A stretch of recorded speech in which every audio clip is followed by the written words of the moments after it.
Hi, and welcome to part 1 of the hand tutorial videos. In this tutorial, we'll be dissecting and reverse engineering, and in part 2, we'll use what we've learned here to draw our own hands from imagination. We'll be using simple forms again, triangles, circles, and squares, and some organic shapes as well. I'll use red for construction, blue for shapes and forms. We'll start with a hand from the top down. For now, I'm just dissecting and reverse engineering the finished product.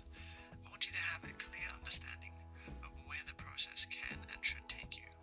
For now, keep your pencil down and just observe. What we're going through here is the thought process and some observations to help with an accurate anatomical depiction.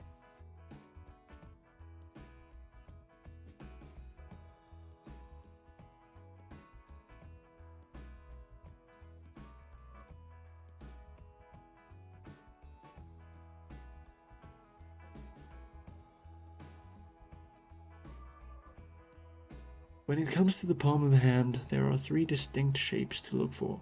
There's a U shape in the palm of the hand if you look at it horizontally. There are also 2 teardrop shapes in the palm that we will discuss a little later. A side view of the hand leaves us with a triangle for the palm, circles for the joints, and square-like shapes for the fingers. You don't have to make sure the shapes follow along the center of the axis of the construction lines. They're merely guides for direction and proportion.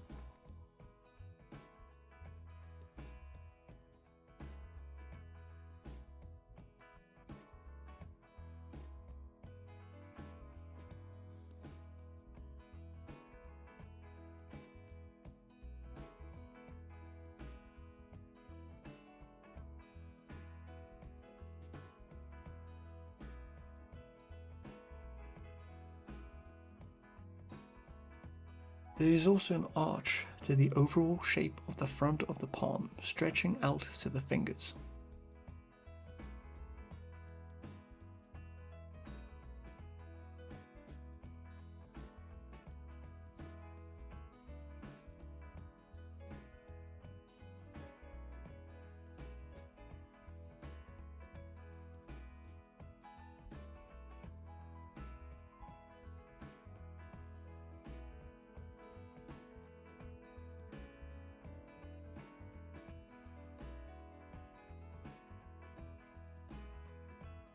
The length of the middle finger is equal to the length of the palm, and each finger can be broken up into 3 sections. Each section is 2/3 the size of the previous. Now you don't need to measure that every time, but it's an important observation to keep in mind when you're drawing. Let's quickly talk about some terminology for hand anatomy. First off, the bones leading from your wrist to your fingers are called metacarpals. They're connected to your carpal or wrist bones. If you've ever played video games, you've probably heard of carpal tunnel syndrome. Try to remember it like that. Then each finger bone has a different name, but we'll refer to them using layman's terms. Lastly, when it comes to the thumb, since it's opposable, I like to consider its base as a knuckle as well, since that section is almost mobile and not stuck in place like the metacarpals of the palm of the hand. Although we only represent the thumb as having 2 bends, because it still has webbing and is connected to the hand.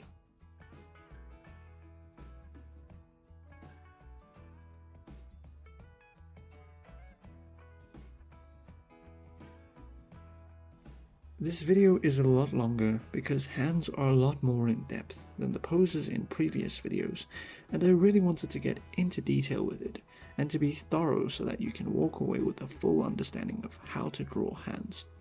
I know a lot of people consider them one of the most complicated parts of the body to draw, but with a little understanding, it becomes so much easier. Soon you'll be able to draw the hand in any gesture you like.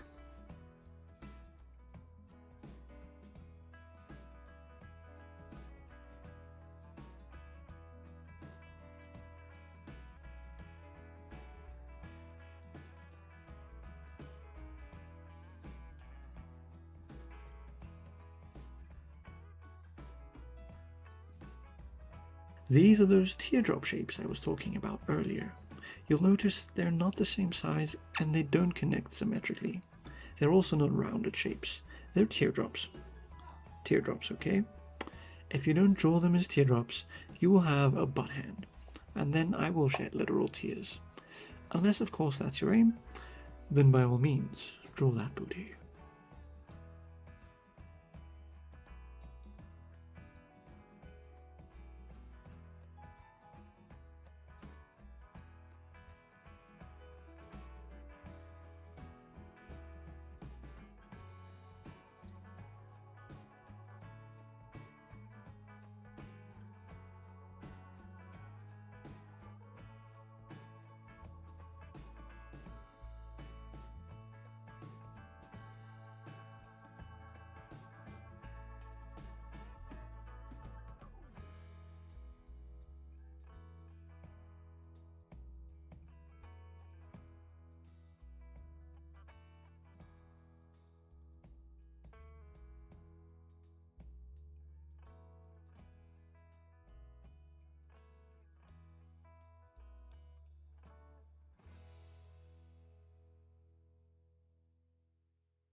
When it comes to drawing a hand holding an object, in this case a cylinder, you want to remember the thumb wraps around the shape and then folds down. Since there's the arch of the knuckles, each finger will have a different amount of reach. The pinky will have the least in most cases, since its metacarpal is the shortest, and if the shape is broad enough, you might not see the pinky wrap around entirely at all. You might only see 1 or 2 knuckles. If you try bringing all the fingers to the same length, you're going to take away from the solidity of the object being held.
Here's the most difficult hand that I drew, broken up into simpler shapes.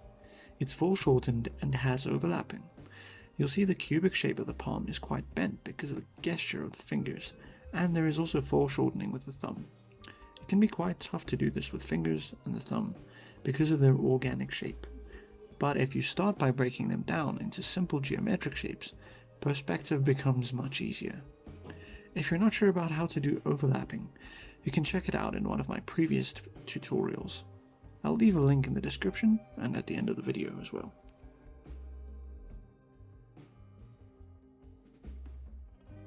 Thanks for watching this video, and remember to check out part 2 so that you can construct your own hands using what we've learned here.